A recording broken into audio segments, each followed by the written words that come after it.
Welcome to USA College of Pharmacy. Today we will discuss about the topic vitamin B2.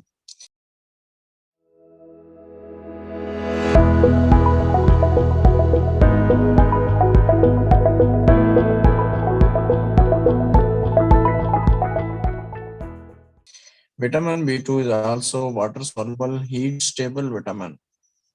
कहता है कि ये water soluble भी है और heat stable vitamin भी है. तो its deficiency is characterized by araboflavinosis. Araboflavinosis. Synonyms: riboflavin और lactoflavin. ये इसके synonyms हैं. किसी भी विटामिन के अंदर आपने 5 चीजें करनी होती है: नेम, सिनोनिम्स, फंक्शन, सोर्सेज और डेफिशिएंसी. सोर्स में एनिमल सोर्स भी कहता है कि वेल डिस्ट्रीब्यूट होते हैं नेचर के अंदर. एक्सीलेंट जो उसके सोर्स हैं liver, kidney, heat, heart, fish, eggs, milk. Simple simple substances हैं, मिलते जुलते सोर्स हैं तकरीबन सबके. प्लांट्स के अंदर fresh fruit, root vegetables like carrot वगैरह synthesize intestinal bacteria some extent. ठीक है, कुछ हद तक इंटेस्टाइनल बैक्टीरिया भी सिंथेसाइज करते हैं. फंक्शंस कहता है कि ऑक्सीडेशन रिडक्शन में इनका रोल होता है. यानी riboflavin as such is not biologically active. कहता है राइबोफ्लेविन जो है वो एज सच खुद बायोलॉजिकली एक्टिव नहीं होता.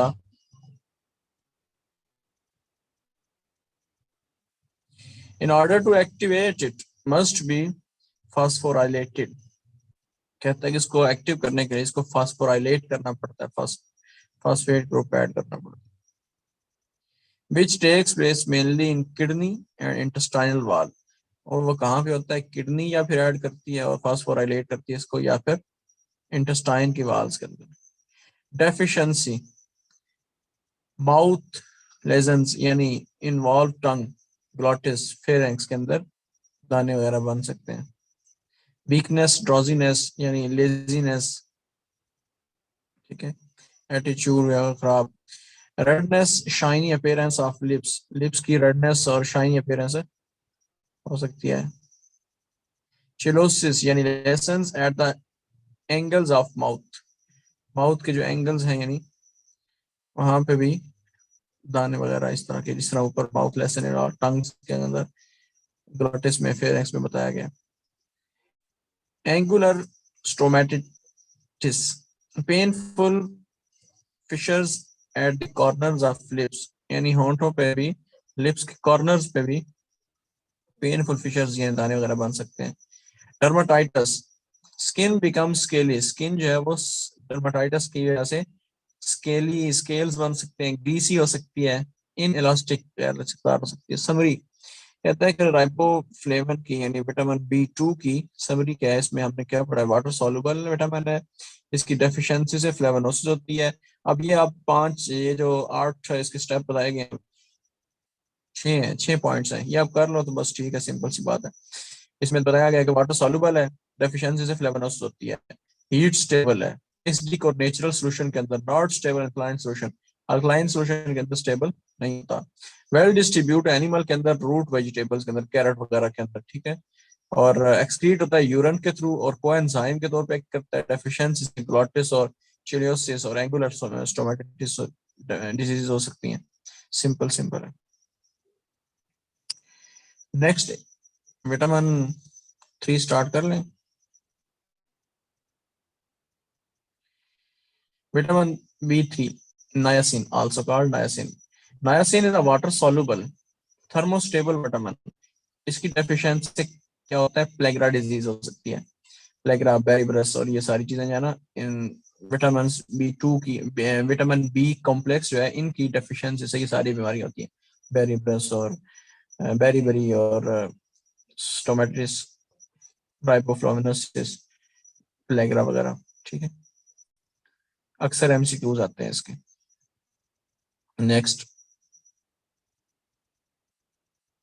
सिनोनिम्स है निकोटिनिक एसिड, नाइसिनामाइड, निकोटिनामाइड और प्लेग्रा प्रिवेंटिंग फैक्टर. सारे इसके सिनोनिम्स है. तीनों भी आ सकते हैं और चौथा ऑप्शन आ सकता है ऑल ऑफ अबव. ठीक है, केमिस्ट्री में कहता है chemically niacin is pyrimidine. Niacin is pyridine 3 carboxyl and carboxylic acid.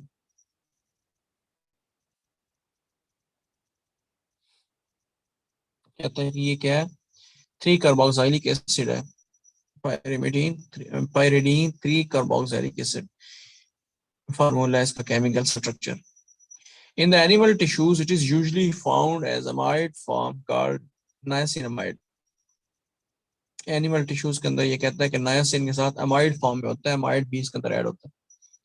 Laboratory के अंदर प्रिपेयर कर सकते हैं ऑक्सीडेशन ऑफ निकोटीन से. निकोटीन एक केमिकल है, उसके हम ऑक्सीडेशन करें तो niacin with strong oxidising agent, जो उसको ऑक्सीडाइज करे, यानी लॉस ऑफ इलेक्ट्रॉन करवाए, एडिशन ऑफ ऑक्सीजन या रिमूवल ऑफ हाइड्रोजन करवाए, सच एज परमैंगनेट है या फ्यूमिंग नाइट्रिक एसिड है. तो ये क्या है, ऑक्सीडाइजिंग एजेंट है. Sources. This vitamin is widely distributed both in animal plant. Animal के अंदर वही सारी बात, milk, egg, fish, meat, kidney, liver. Plants के अंदर dried yeast, dried legumes, whole beet, peanuts, tomatoes, leafy vegetables. Simple simple चीजें. Functions और biological role. जिस तरह पहले हमने विटामिन B2 पढ़ा है, वो भी कोएंजाइम के तौर पे काम कर रहा था, ये भी कोएंजाइम के तौर पे कर रहा है. It is the most abundant function of niacin as it act as H hydrogen acceptor in various redox reaction. यानी ऑक्सीडेशन रिडक्शन रिएक्शन में, यानी रिडॉक्स रिएक्शन में हाइड्रोजन एक्सेप्टर के तौर पे काम करता है. जो हाइड्रोजन को एक्सेप्ट करता है वो क्या करता है, उसकी क्या होती है, रिडक्शन होती है. और दूसरी चीज को क्या करता है, रिड्यूस करता है, ऑक्सीडाइज करता है. ठीक है. तो they worked in association with the dehydrogenases. Dehydrogenases जो एंजाइम्स उनके साथ वर्क करता है, हाइड्रोजन एक्सेप्ट करता है कोएंजाइम के तौर पे. प्रिवेंट्स प्लेग्रा, वही बात आ गई, उस प्लेग्रा से बचाता है. ठीक है. नायासिन prevent pellagra by keeping various redox reaction normal. Decreased blood cholesterol level, blood cholesterol level भी कम करता है vitamin B3. नायासिन supposed to involved by some biochemical processes to lower the cholesterol level. Growth. Like other vitamins, niacin essential for normal growth development. Central nervous system को stimulate करता है, ये stimulatory effect होता है central nervous system के ऊपर इसका. Vasodilator है, ब्लड प्रेशर को लो करता है. नायासिन is good vasodilator, produces flushing which is accompanied by burning and itching sensation.